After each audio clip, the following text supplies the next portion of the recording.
Breathing in.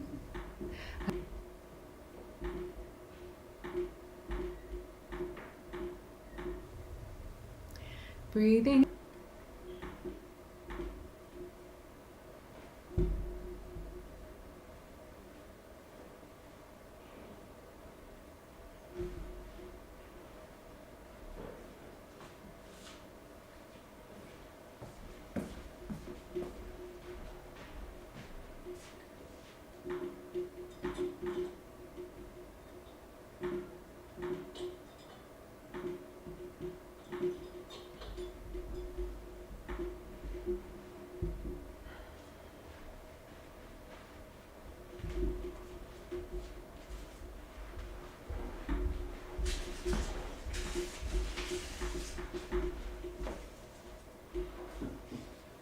I'm gonna go get the big kitchen, please.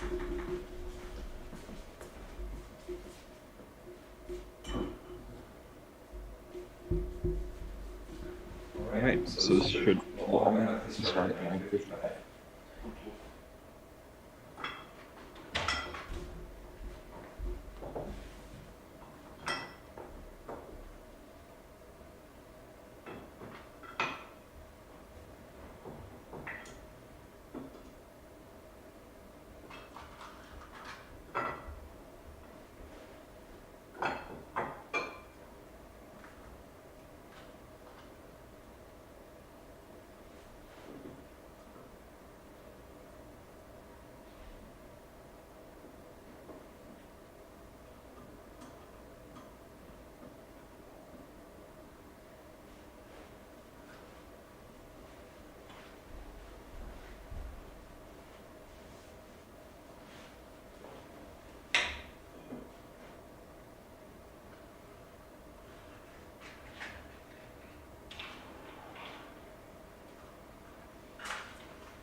breathe, breathing quiet, sentiment, benevolent.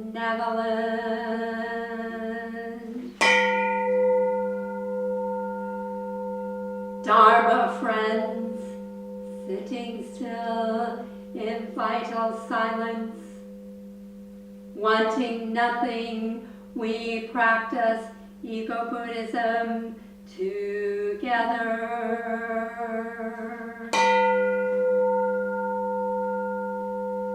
The sound of the temple bell booms for all to cease from conflict. May the way of Buddha usher in the dawn of non-violent global village forever. Here is the after sound of the bell.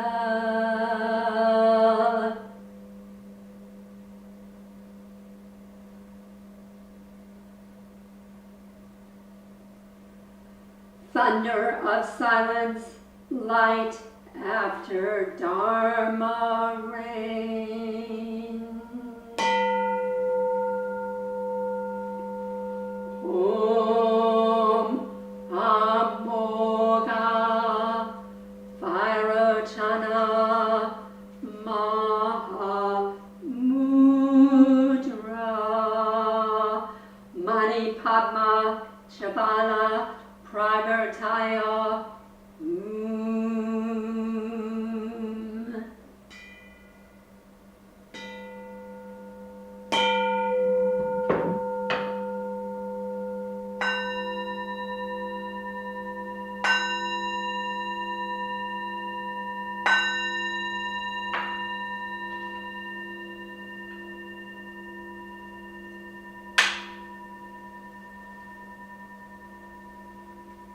Please stand for the chanting of the three refuges.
refuge to the Buddha I go for refuge to the Buddha and resolve with all beings.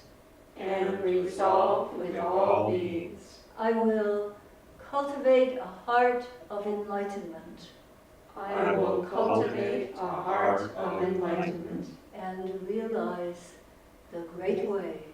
and realize the great way.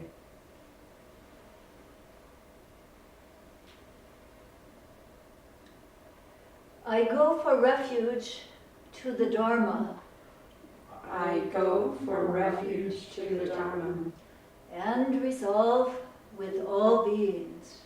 and resolve with all beings. I will penetrate the teachings I will penetrate the teachings and uncover oceans of wisdom. and uncover oceans of wisdom.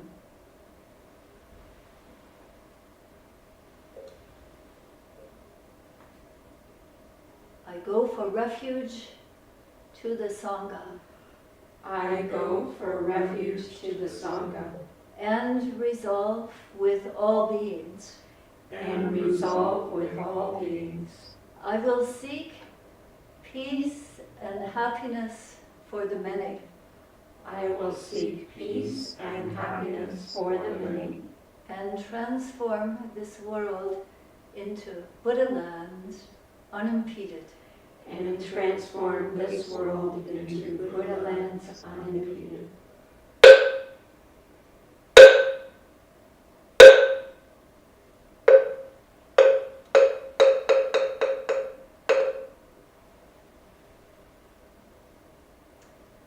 Please return for 5 minutes to meditation practice, and that will be followed by a Dharma talk.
sit around, whatever that means for you, wherever you are.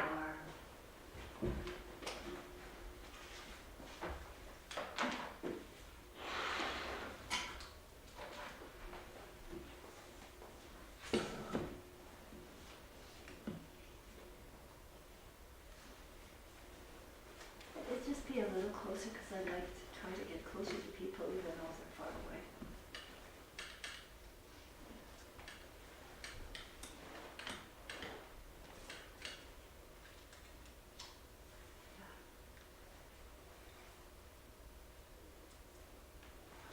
Thank you. Reading this morning from the Dhamma chapter on pleasure. They are pure and see. They speak the truth and live it. They do their own work, so they are admired and loved. With a determined mind and undesiring heart, they long for freedom. They are called Udamasoto, they who go upstream. When a traveler at last comes home from a far journey, with what gladness their family and friends receive them. Even so shall your good deeds welcome you like friends, and with what rejoicing when you pass from this life to the next.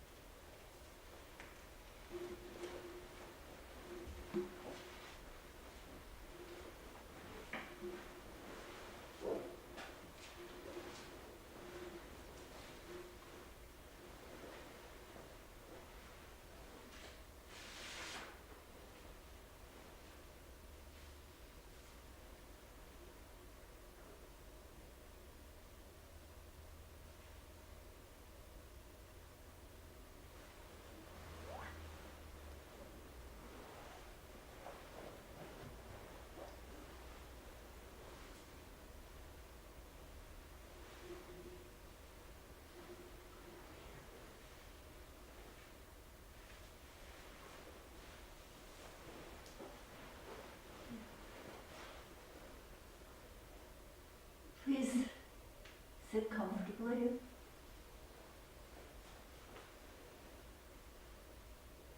Attending to your posture. When your back is in balance,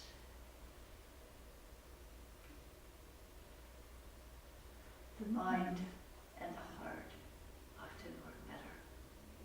Maybe the ears too.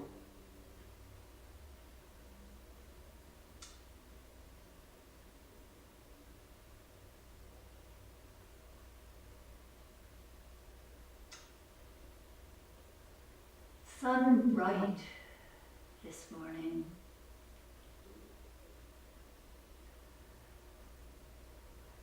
The ice on our pond, a little popped. 2 snowmen. One lying down, her eyelashes scattered. The other lumpy and melted, still standing, arms drooping. Yet, sun shining makes it all beautiful. Come and see, said the Buddha.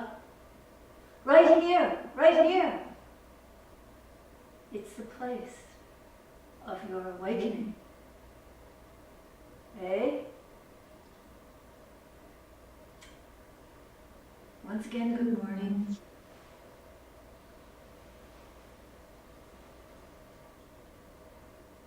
And once again, I feel like we're starting again.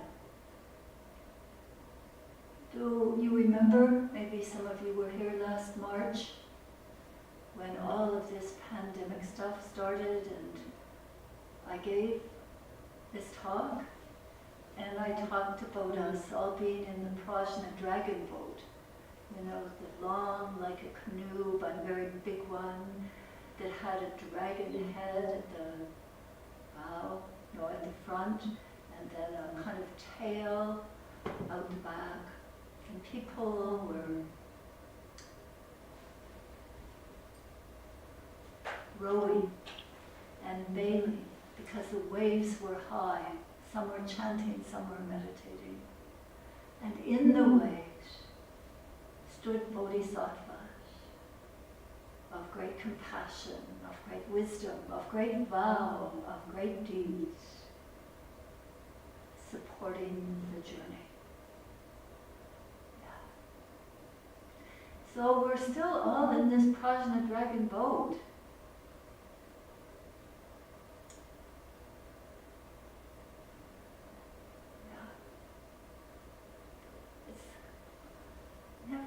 It's never not the case that we're in it. And I'd like to start after that with a quotation from James Baldwin. And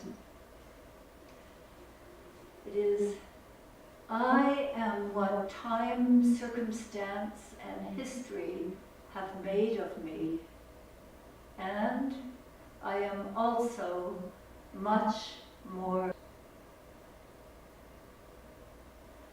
I am what time, circumstances, and history have made of me, and I am much more than that." So he says, in a certain sense, that he's in the Prajna dragon boat too. I mean, he has died, so the Prajna dragon boat has past, present, and future implications. And he, the result of his history, circumstances, just like us now. And he says, and I'm much more than that, and so are we. So are we. Indeed, much more. We have great natural intelligence. A lot of times it's hidden by our habitual patterns and the storylines we create for ourselves. We also have a mind which is vast and unbiased, an awakened heart. All of this great natural intelligence, this bodhicitta, are places of freedom from ordinary, confused mind, from the illusion we are separate from each other. We've all got the Buddha nature. So we all have a superpower. Sometimes we forget, but we really do. It's just sort of some karmic patterns which get in the way of our seeing that. And in these extraordinary times, when our ancestors, which our ancestors have also experienced,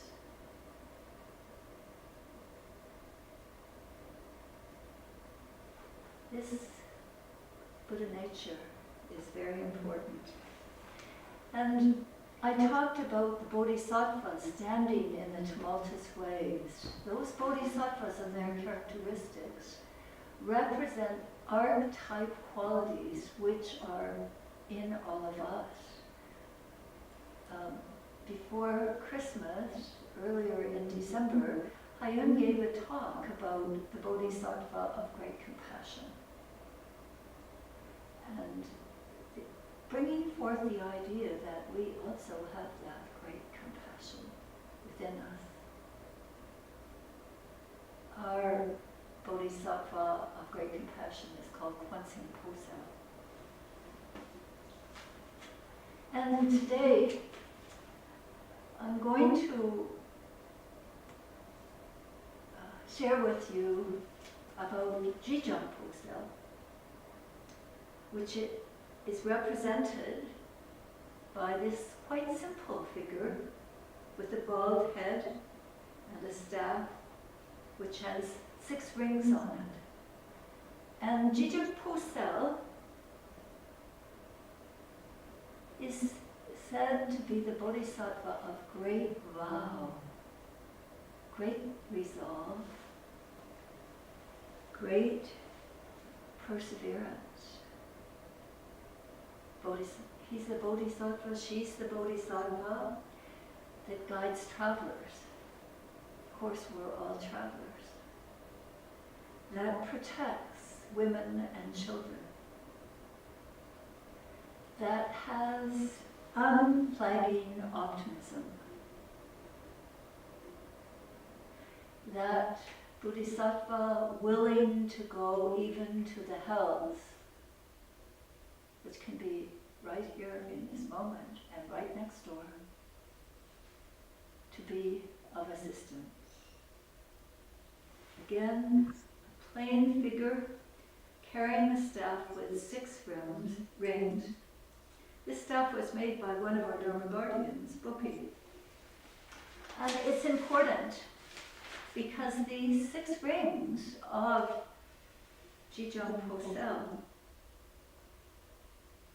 represent the 6 paramitas.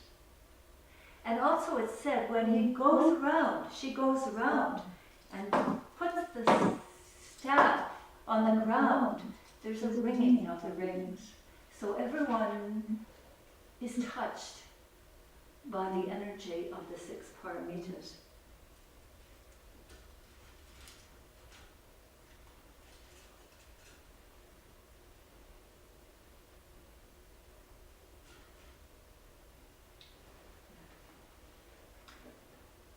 So if we put it in a nutshell, the 6 paramitas are ways to go beyond the false security of habitual patterns and to relax with our fundamental groundlessness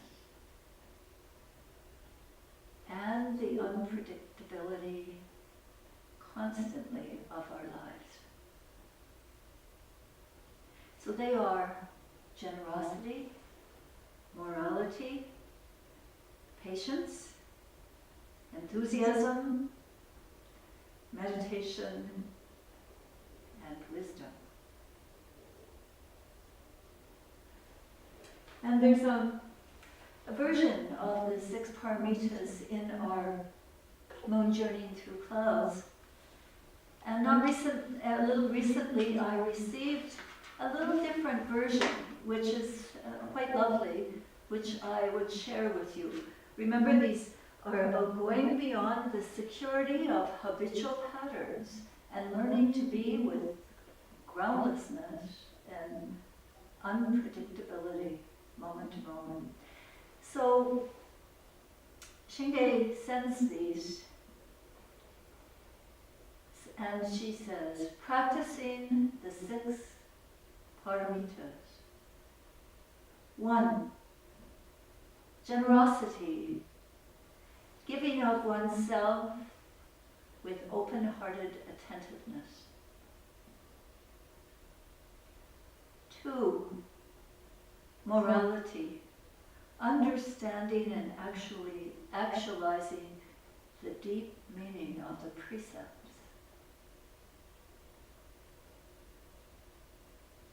3, patience, steadfast perseverance and cheerful willingness no matter what the circumstances. 4, enthusiasm, practicing with vigor, diligence, and assiduousness. 5, meditation, with one-pointed attentiveness opening to the vastness of being.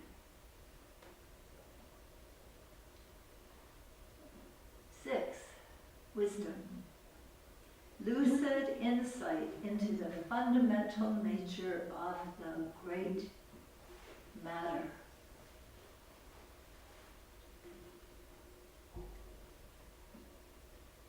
Aren't these paramitas truly beautiful as we listen to them? And gosh, they're truly beautiful when we can, even for a scrap of a time, embody them or feel them embodied by another of us. So how wonderful that this Jijong Posel Bodhisattva has the Jijong Posels on the end of the staff. I would like to give out staffs to everyone. We can have walking staffs with rings that jingle. Think about it, and maybe you can have your own version of that to remind you of generosity, embodiment, morality, patience, enthusiasm, meditation, and wisdom.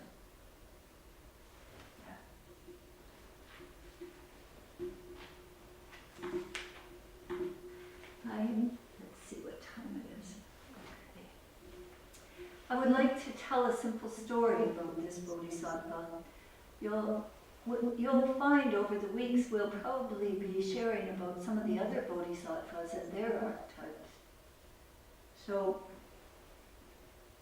I'd like you to just get a feeling for this quiet little story. And so it happened that there were Jijong Posel statues everywhere, at the crossings of roads, in between small shops, at the beginning of pathways, and in the forests. People had placed these Jijong Posels so that on their journey, whatever that journey looked like, there was a place to stop, to make a bow, and maybe to make a prayer for the safety of the voyage, or for the well-being of a sick child, or for the peaceful passing of a person in our lives. So, and during this time, and I would say maybe this was a couple of 100 years ago that this little story started, that was the case. There were a lot of Jijong Posels around. They're coming more and more to the United States and North America. A lot of temples and monasteries now have them. Wow, in Oregon has a whole garden full of them, and people come on pilgrimages to visit. So it just so happened that it was just turning to winter, and the old couple are the central people in this story. And they were in their small farmhouse. And they were mourning because it had been a poor season, a poor year for the crops. And they, in their vegetable larder, had nothing to eat. And so it was with their neighbors and their friends.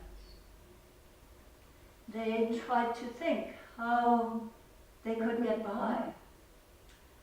And so what they did have was in their barn a lot of straw. The animals that had lived there had been killed before for their nourishment as food.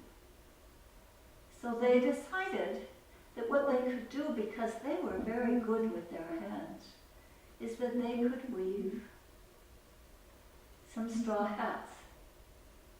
They were kind of like this, and then round. You might have seen them, they're kind of Asian looking, so to speak. And they were able, in 2 or 3 weeks, to weave 3 straw hats. And then they decided that they would go to the market, and surely someone would buy them, and therefore they might be able to buy some simple vegetables from one of the other vendors.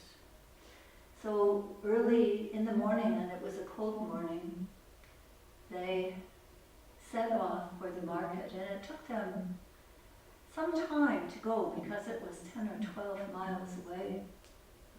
And they sat down when they got there, cold but hopeful, with these 3 huts for sale.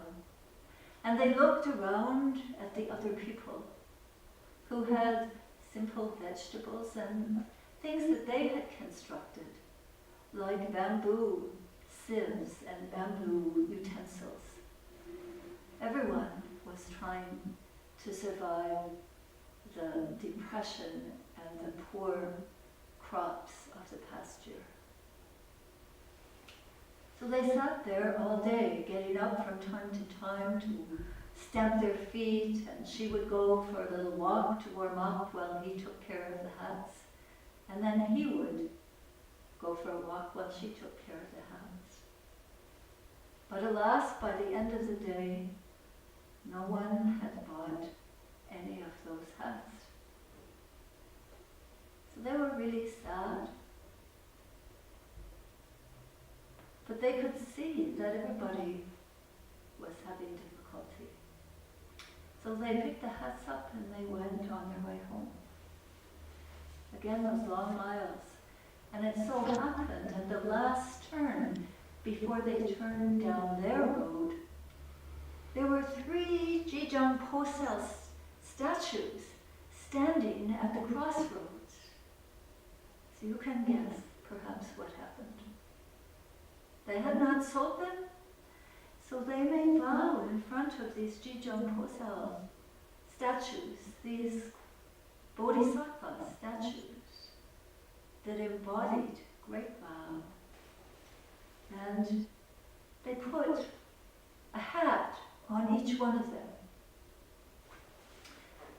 Making a vow, they left back to their farmhouse, a half-mile down the road, and they made their way in. He started a fire. They got some water from the stream, and they boiled it, and they had some herbs that could be used for tea. They were famished.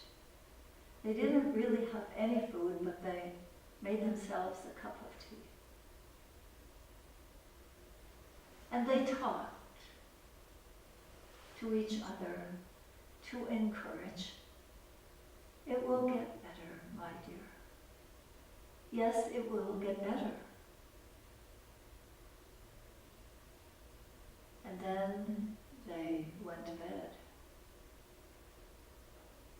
In the morning, when they awoke,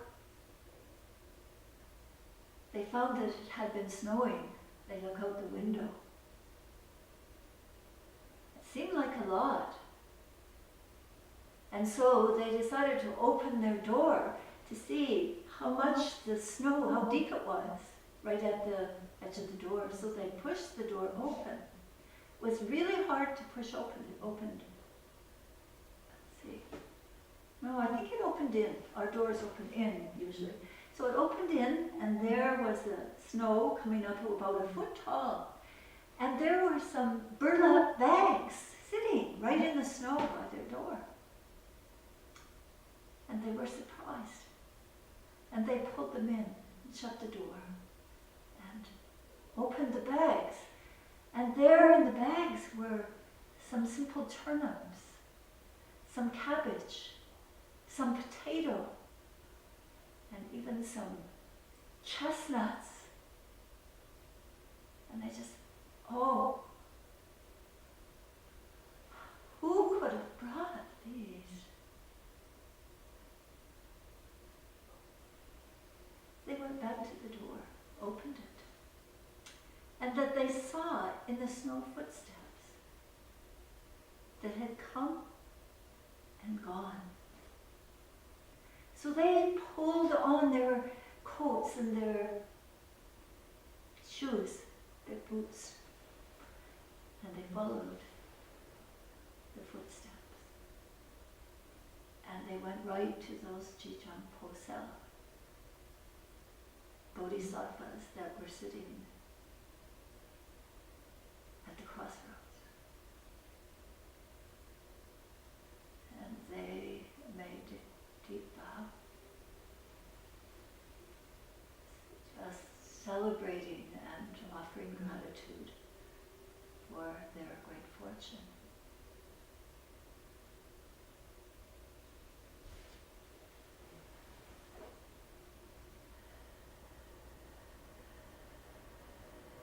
This is not a simple folk tale, yet it is.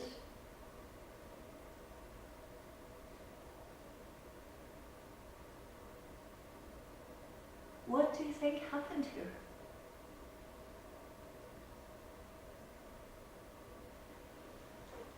How does this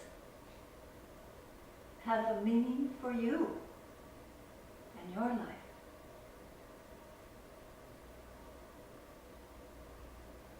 Please think about it.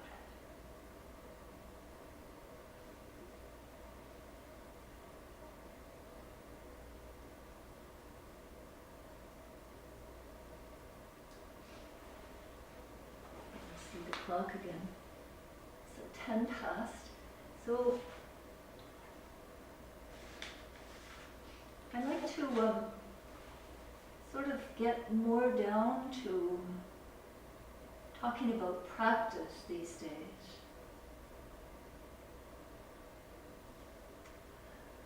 In particular, it feels like there's extraordinary challenge around us, not only on the level of the country, on the world, even in our own circumstances at the temple, there are challenges. And I have been searching my heart and my mind how to deal with them.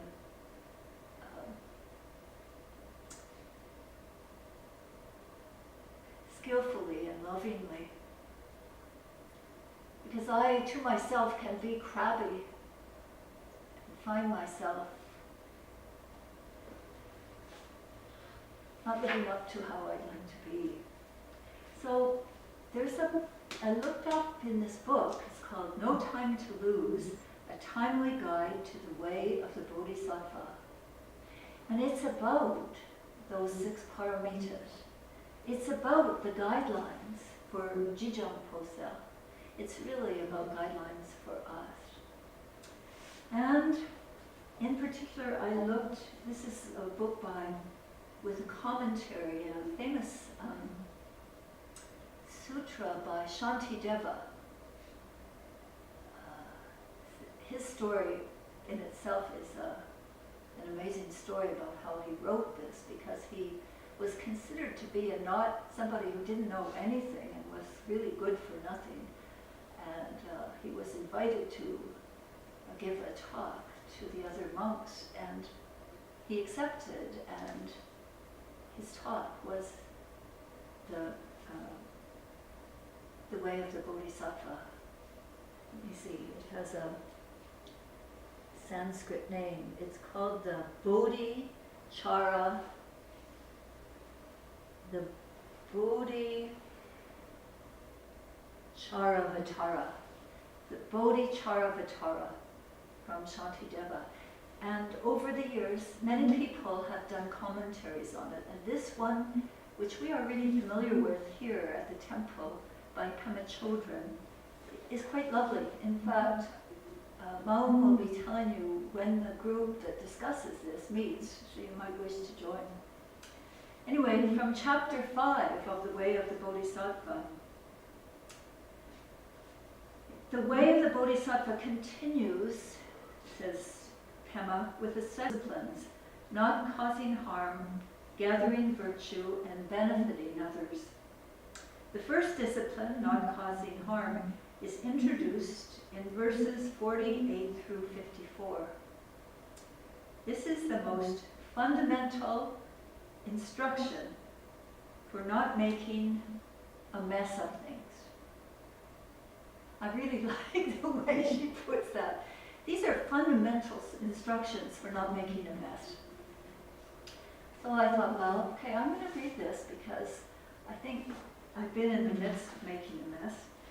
So let me read them to you, and I ask you to put your hands together, palm to palm, to really kind of take in the Dharma here.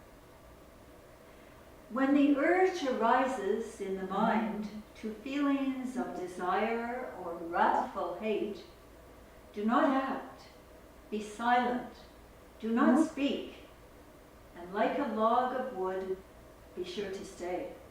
And like a log of wood, be sure to stay. When the mind is mild with mockery and filled with pride and haughty arrogance, and when you want to show the hidden faults of others, to bring up old dissensions, or to act deceitfully, and when you want to fish for praise, or criticize and spoil another's name, or use harsh language, sparring for a fight, it's then that like a log you should remain. And when you yearn for wealth, attention, fame, a circle of admirers serving you, and when you look for honors, recognition, it's then that like a log you should remain. And when you want to do another down and cultivate advantage for yourself, and when the wish to gossip comes to you, it's then that like a log you should remain. Impatience, indolence, faint-heartedness, and likewise haughty speech and insolent, attachment to your side. When these arise, it's then that like a log you should remain.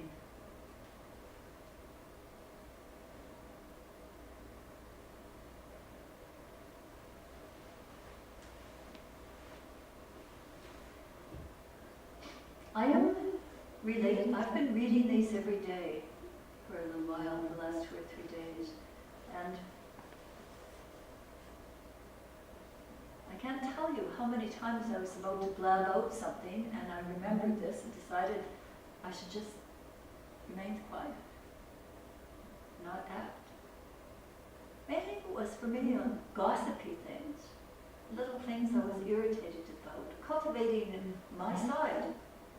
I was happy that I had been reading it because it put words, and that's what Scripture often does, words so that we see things more clearly. So I think I somehow, in a little way, just by not speaking up and not acting out, and it just got a little better. I wanted to give you some examples. One was just actually this morning, when there was a small argument in the kitchen, which I got involved with, about how much liquid there should be for millet. You know, is it 1 point something cups or 4 cups to 1 cup of millet? And I was going to get in on, that I think it should be 4 cups, and somebody else is talking that it should be much less than that. And I just thought, let me look, come and see the situation. And it turned out that when I just kind of got out of it and stopped talking and thought about it, that it depends on how you are cooking the millet, how much water that you need. And so we just all were right in a certain sense. And we went on, kind of nice to not be arguing about how much water and this and that should be in the kitchen. There was another one that I'm just not remembering because, and it's an interesting thing that when we kind of just get out of the fray a little bit, go for a walk, do a time out for ourselves, often things look differently. We even forget what we were so hot about a couple of hours ago. So now I'm not remembering. I should have written down what was bothering me. But I would like to talk with you about the practice when you're in the midst of things that come up, oftentimes emotions, sometimes negative emotions that can lead to our own harm and harming other people. So I made some notes about this. And in the past, on many occasions, I have given the talk that I got from Thich Nhat Hanh, like about 35 years ago, of stop when you feel yourself getting riled up in some way. Stop, look deeply, and then respond. And then, from Dharma, who has written the commentary for this book, I got some words that correspond to the stop, look deeply, like we did about the cooking of milk, and then respond. And hers are refrain, reframe, and relax. Refrain, reframe, and relax. So she says, we don't want to act like a log and repress. It's not about that in this refrain.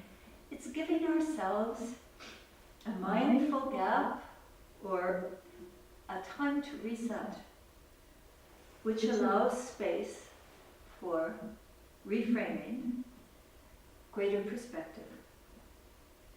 So oftentimes it's just to get away from the situation, to go outside, just allowing yourself a mindful gap. So that's the reframe. And that's the stop. It's not about repressing these things because they're normal kinds of sensations. It's how we respond to them that makes a difference. So the reframe, and this is getting perspective. And she gave a little story, and it was about being at a meditation retreat and holding on to some heavy emotion like jealousy or hatred or envy or something. And all she could do during her meditation was, have this in her face. When she had a chance to leave her cabin and go to talk with her teacher asked her some questions. He said, where in your body are you feeling that? Is it hot? Is it cold? And some other questions like that. And she would have to really look and see what was going on. He kept directing her to her body. And then his face lit up and he said, Ani, you are experiencing Dakini bliss. And she didn't actually know much about what Dakini bliss was. This is kind of a feminine awakening. I looked up Dakini. And all of a sudden, this thing which had bothered her and which was so strong energy in her and which she had been thinking was anger or jealousy or whatever it was something in her teacher's eyes quite different. So all of a sudden, her perspective changed. She went back to her cabin, she said, really wanting to know what this Dakini bliss was about. So she just changed that it was some horrible thing that she was having to confront and deal with. And the whole thing relaxed. And I thought, wow, we all need a little Dakini bliss to just help us when things are really, this is something to wake me up. Dakini bliss is often called feminine awakening. Sure, it can apply to males too. So when we're having challenges like this, we're on the edge of a kind of awakening. And if we just change it around to that, it can make all the difference. Okay, so let's reframe, and relax. And the relaxing is just being with the energy, breathing with it, allowing it. not struggling. And for me, I find that just deepening my breathing a little bit and concentrating on the area that I really feel the stretch really helps. Remembering that these are all normal energies that come up in us, and that we can work with them, and that is what is important.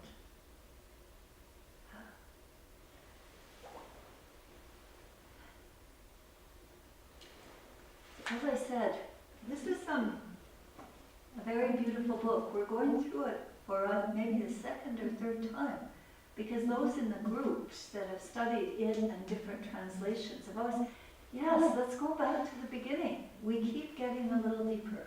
So Mom will tell you when that group is meeting and a little bit about it.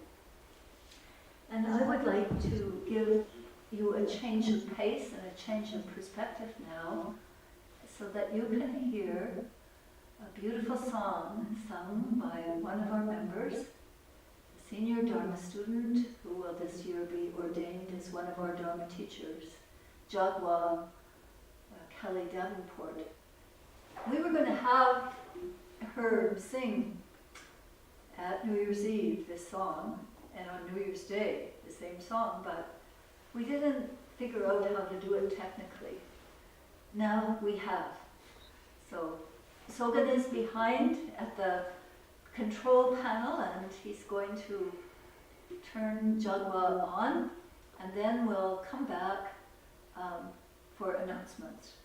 And please hang in, because we have some wonderful announcements about activities for you to be involved in.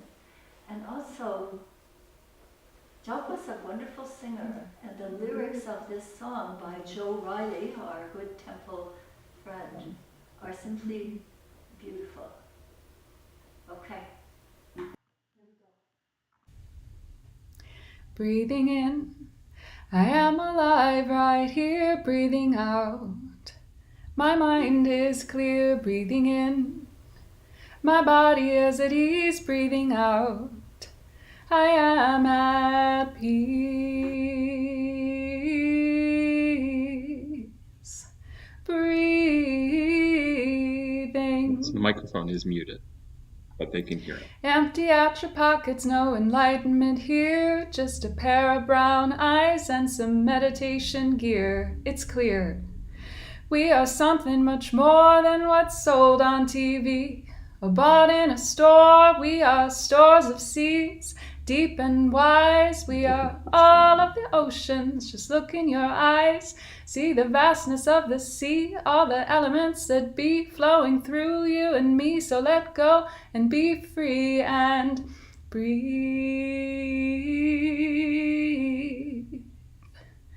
Breathing.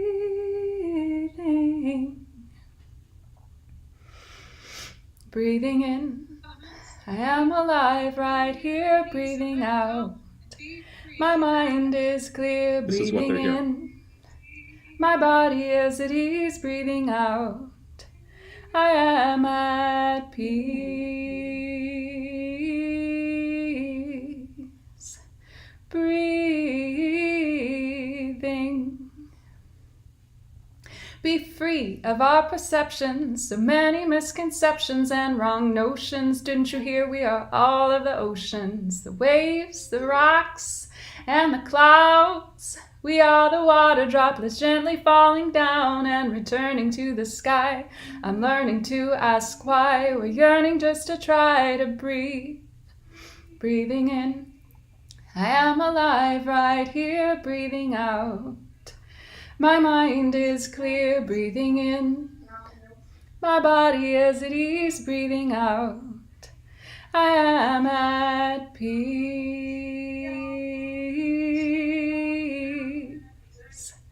Breathing. There are so many reasons to be happy. There are so many reasons to give thanks. There are so many reasons reasons to be happy, to give praise, to give praise. I'm sitting in my room, I'm sweeping with my broom, I'm dancing with the moon. I will be dreaming soon, but for now I'm wide awake, sitting still like a lake with some wild rice growing. It's really nice knowing who I really am, who we really are. Sometimes I can't forget when I'm driving in my car. It's time to pull over, didn't go very far. Try walking on the earth, you might think that sounds bizarre. I think it's rather funny to let go of my money and be one with the energy that flows in me and around me.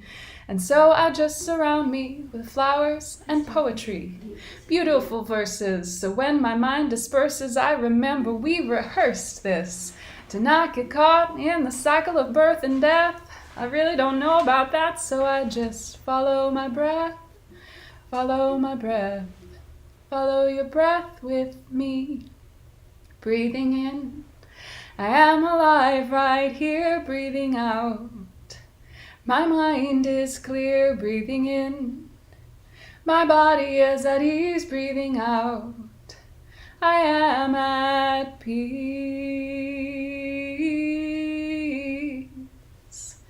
Breathing.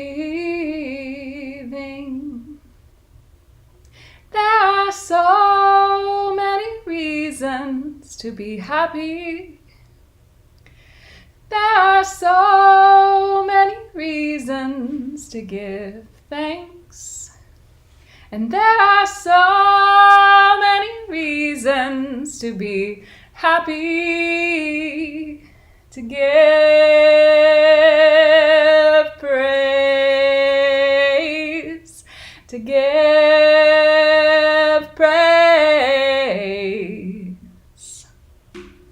Ooh, ooh, ooh, ooh, ooh.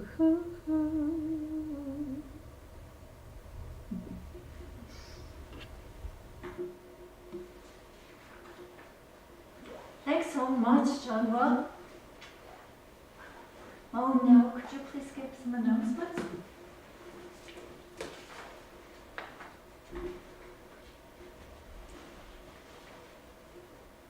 Yes, so good morning, everybody, all you bodhisattvas out there.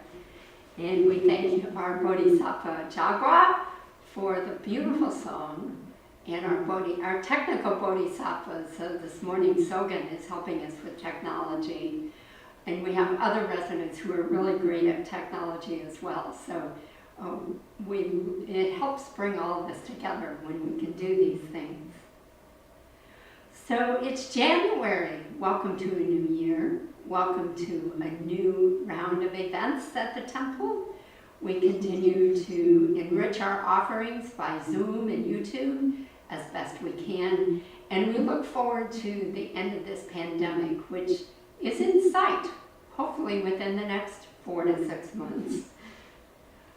Our weekly schedule, every Sunday, as you know, because you're here, we have Sunday service at 10 a.m.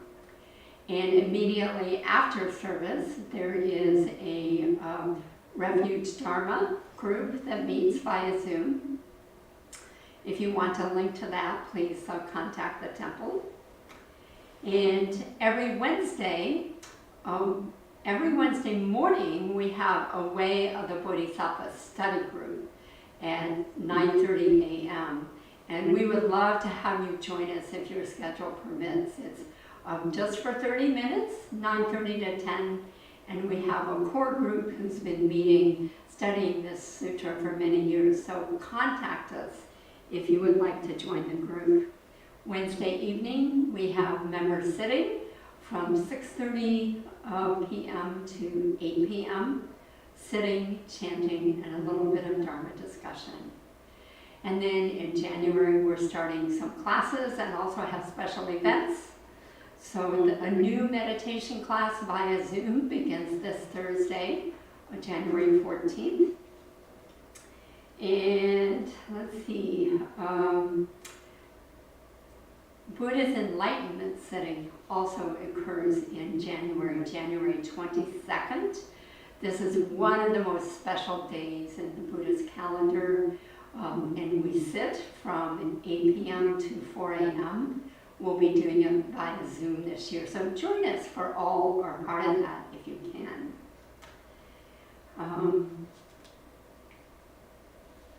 And there is a practice period beginning. I'm sorry I don't have the dates for that, but before you were white is the theme of this particular practice period.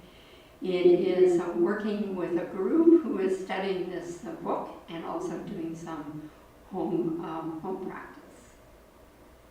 So I think that's good for now.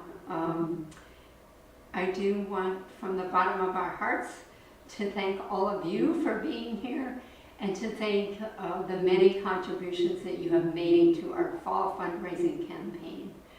We feel very loved, very sustained during this time of the pandemic, and appreciate that you continue to be part of our Sangha even though we can't be together physically. Okay. So we now go back to Hajjusunu for the 4 great vows. Thank you, Mom. Any questions, comments, concerns? If we can be of assistance, please be in touch. Please now repeat after me the 4 great vows, and they're called the 4 great Bodhisattva vows. Bodhisattva, one who forgoes their own full awakening until others can come along awakened as well. So, a person of great service. All beings, one body. All beings, one body. I vow to liberate. I vow to liberate. Blind passions, one root.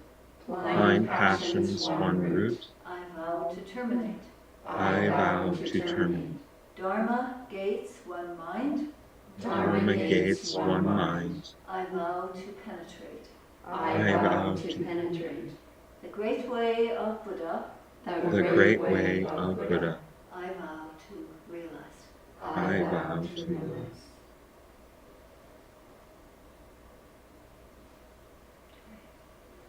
Have a good day wherever you are. And again, please be in touch if there's something we can be helpful with.